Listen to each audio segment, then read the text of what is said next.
नमस्कार, मैं डॉक्टर निवेदिता आपका स्वागत करती हूँ मेरे इस चैनल आयुर्वेदा आश्रम में। आज मैं आपसे बात करूंगी हमारे खाने के नियमों के बारे में। मतलब जो खाना हम खाते हैं वो हमें किस तरह से खाना चाहिए और आपके लिए क्या उपयोगी है और क्या अनुपयोगी है।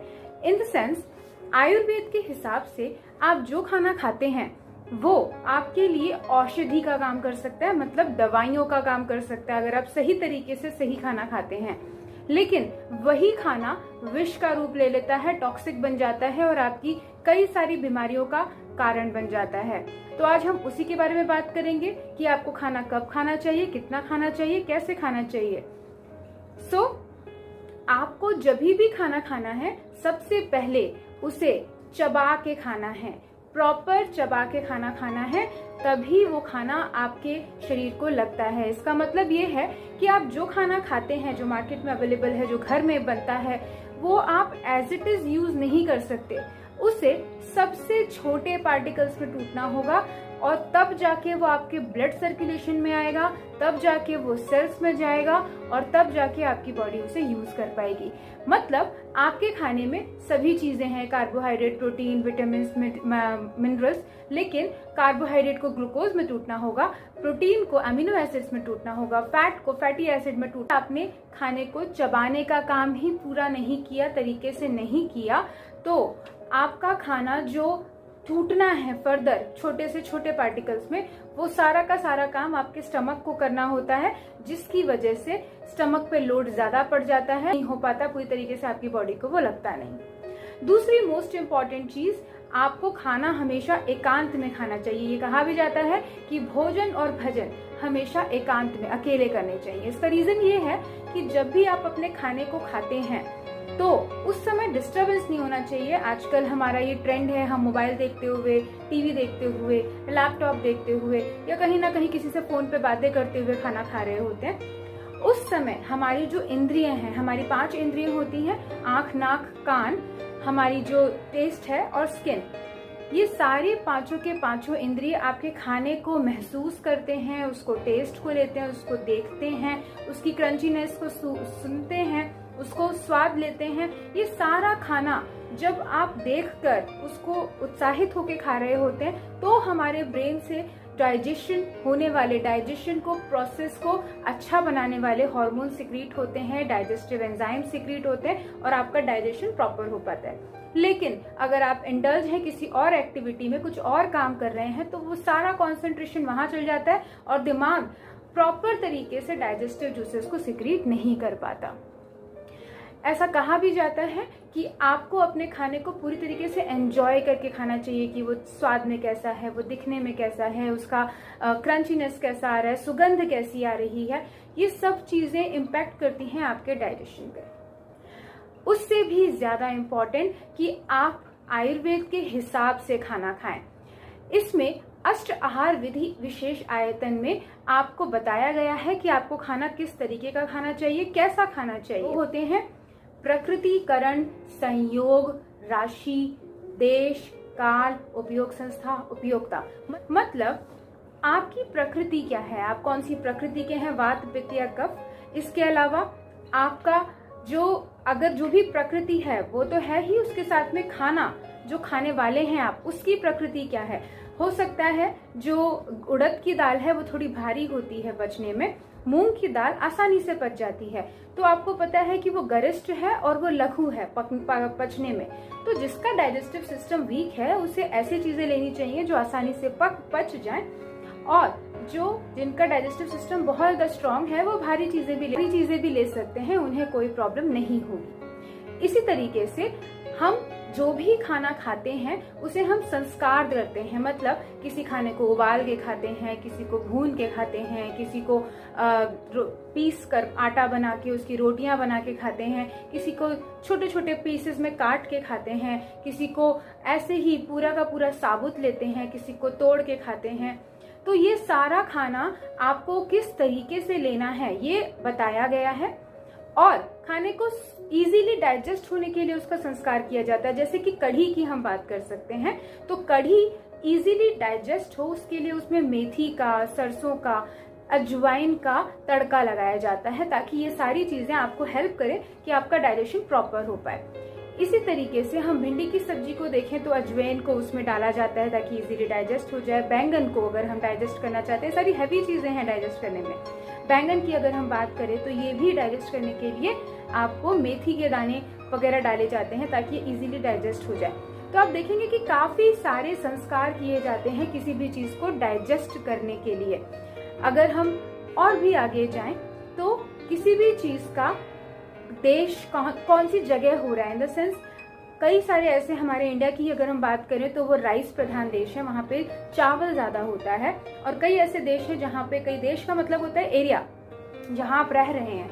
तो आप अगर ऐसी जगह पे रह रहे हैं जो गेहूं प्रधान देश है, रोटियां हैं जहाँ बनती हैं आसानी से, तो उस जगह के लोगों को रोटी ज्यादा खानी चाहिए। और उसके ऑपोजिट हम जनरली बोलते हैं राइस कम खाइए, उसमें कार्ब्स है, शुगर बढ़ जाएगी। लेकिन जो लोग कोस्टल एरियाज में रहते हैं, समुद्री किनारे रह रहे हैं या फिर ऐसी जगह रहते हैं जहाँ पानी ज्यादा होता है, वो राइस ज्यादा ले रहे होते हैं। सिमिलरली गुजरात में अगर आप बात करें तो बाजरा बहुत खाया जाता है। तो जो चीजें जहाँ पे इजीली डाइजेस्ट हो जाती हैं वो अगर आप ले रहे हैं तो कोई प्रॉब्लम नहीं है, आप आसानी से ले सकते हैं। इसी तरीके से काल की बात होती है, आप किस समय खा रहे हैं, सुबह खा रहे हैं, दोपहर को खा रहे हैं, रात को खा रहे हैं, क्या खा रहे हैं, सर्दियों में खा रहे हैं, गर्मियों में खा रहे हैं। तो सुबह दोपहर को आप आसानी से खाना खा सकते हैं। ये खाना इजीली डाइजेस्ट हो जाता है क्योंकि ये एकदम प्रॉपर टाइम है जब आप खाना खाएंगे और आपका डाइजेशन प्रॉपरली हो जाएगा। लेकिन वही चीज रात को अगर आप सोने से पहले खा रहे होते हैं तो शायद वो डाइजेस्ट नहीं हो, क्योंकि आपका वो प्रॉपर टाइम नहीं है डाइजेशन का। तो आपको अपने हिसाब से टाइम देखकर खाना खाना चाहिए। सिमिलरली विंटर्स में आप इजीली हैवी चीजों को भी डाइजेस्ट कर लेते हैं, और समर्स की अगर हम बात करें तो हैवी चीजें डाइजेस्ट इजीली नहीं हो पाती। आपको पानी, लिक्विड जैसी चीजें आपको ज्यादा लेनी चाहिए जिससे वो प्रॉपरली डाइजेस्ट हो पाए। तो वैसे ही हम बात करते हैं कि संयोग मतलब कुछ दो चीजें मिलकर या तो बहुत ही मुश्किल से डाइजेस्ट होती हैं या बहुत ही आसानी से डाइजेस्ट हो जाती हैं। तो कुछ चीजों का कॉम्बिनेशन आयुर्वेद में मना किया गया है, आपको नहीं लेना चाहिए। जैसे कि आपको केला और दही या केला और दूध एक साथ नहीं लेना चाहिए। हम कई बार मिल्क शेक ले रहे होते हैं, स्मूदीज ले रहे होते हैं, ये दोनों ही चीजें बहुत हैवी हैं डाइजेस्ट करने के लिए, तो आपको ये चीजें नहीं लेनी चाहिए। अगर आप लेते हैं तो आप देखेंगे कि आपका डाइजेशन प्रॉपर नहीं हो पा रहा है, हैवीनेस लग रही है। तो आप अपने प्रॉपर मेजर मील को रिप्लेस कर सकते हैं। खाना अगर आपको है भी ये मिल्क शेक वगैरह या बनाना शेक, तो आप नाश्ते, लंच इनकी जगह पे ले सकते हैं।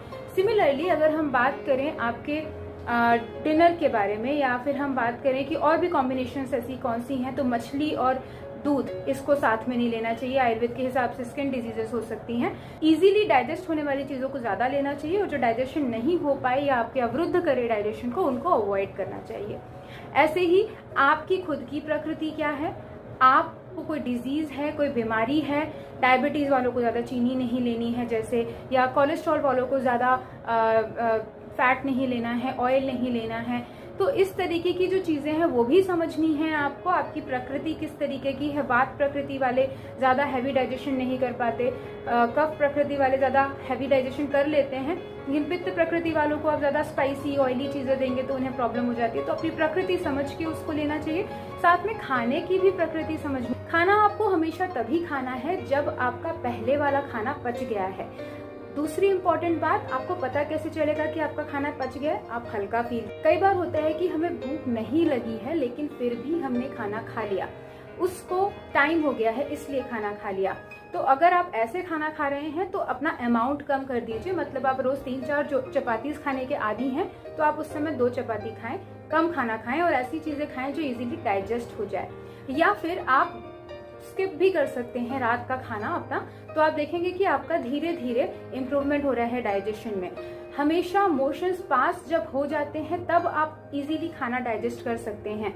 अगर आपके मोशंस पास नहीं हुए हैं तो कितना भी टेस्टी खाना आपके सामने रखा हुआ है, आप खाना नहीं खा पाएंगे क्योंकि आपको भूख नहीं लगी है, गैस से पेट भरा हुआ है, डाइजेशन प्रॉपरली नहीं हो पा रहा है। तो आपको ये ध्यान देना है कि आपको खाना हमेशा खाली पेट खाना है। ऐसे टाइम पे खाना है जब आपको लगे कि आप लाइट हैं, आपको हेल्दी लग रहा है, आप खा पाएंगे। दूसरी इंपॉर्टेंट चीज, जितना आपको भूख लगी है उससे आपको कम खाना खाना है। मतलब अगर आपको 4 चपाती की भूख है तो आप उसमें 1 चपाती की जगह रहने दें, ताकि खाने को डाइजेस्ट होने के लिए, घूमने के लिए जगह मिले प्रॉपर। खाने का जो हिस्सा है, मतलब अगर आपको जितनी भी भूख लगी है उसको 4 पार्ट्स में डिवाइड करें।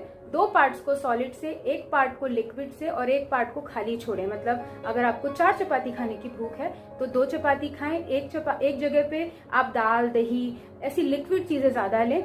सलाद भी ले सकते हैं, कुछ और भी लिक्विड, जिसमें सलाद में भी पानी 70% तक होता है। जब भी आप खाना खाएं, अपनी प्रकृति को समझ के, अपने डाइजेशन को समझ के, अपने डिजीजेस को समझ के, और आप किस जगह पर हैं, किस समय पर हैं, कौन से सीजन चल रहा है, आपकी भूख आपको लगी है नहीं लगी है, ये सभी चीजें जानते हुए आपको खाना खाना चाहिए। जब आप खाना खाएंगे तो ये खाना आपके औषधि का काम करेगा, जैसे मैंने आपको पहले भी कहा था। और अगर आप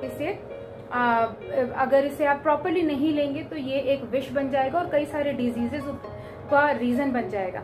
तो अवॉइड कीजिए इस तरीके से खाना खाना। इसी तरीके की कुछ इंटरेस्टिंग इन्फॉर्मेशन के लिए आप मेरे इस चैनल से जुड़े रहिए। मैं आपके पास फिर से प्रस्तुत होंगी, तब तक के लिए नमस्कार।